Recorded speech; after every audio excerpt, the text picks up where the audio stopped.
An Introduction to Constitutional Law, 100 plus Supreme Court cases everyone should know, by Randy Barnett and Josh Blackman.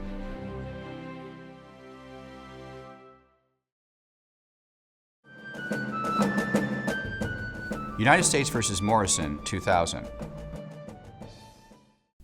In United States v. Lopez, the Supreme Court invalidated the Gun-Free School Zone Act. 1 year earlier, Congress enacted the Violence Against Women Act, or VAWA. One provision of this complex legislation created a federal cause of action for gender-motivated violence. Unlike the Gun-Free School Zone Act, which was not supported by any factual findings, Congress had conducted extensive hearings for VAWA concerning the economic effects of violence against women nationwide. In the fall of 1994, Christy Broncala was a student at Virginia Tech.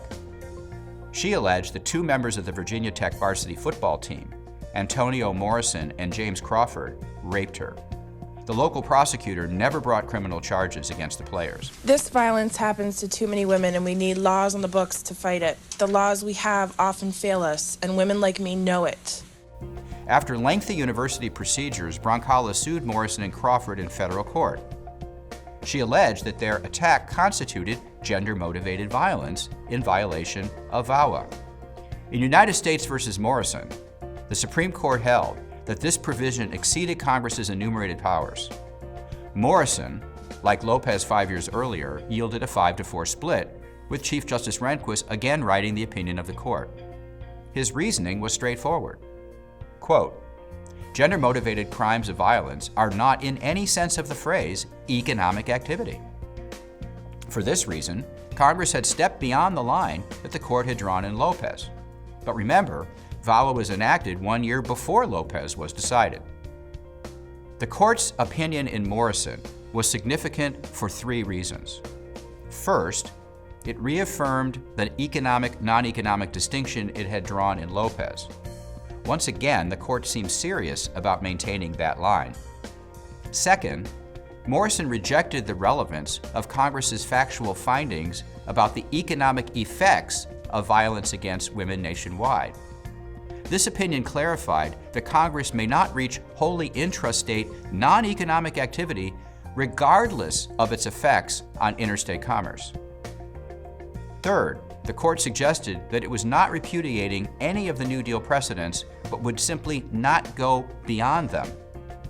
Rather, Rehnquist said, quote, "Thus far in our nation's history, our cases have upheld Commerce Clause regulations of intrastate activity only where that activity is economic in nature.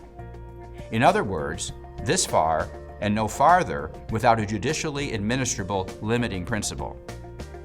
To revisit our brief history of implied congressional powers, what was called the new federalism of the Rehnquist Court did not seek to reduce the scope of implied powers that had already been authorized by the New Deal and Warren Court's opinions.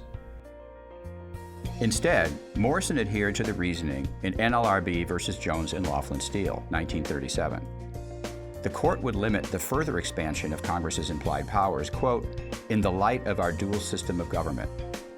Failing to limit this expansion would, quote, "effectually obliterate the distinction between what is national and what is local and create a completely centralized government."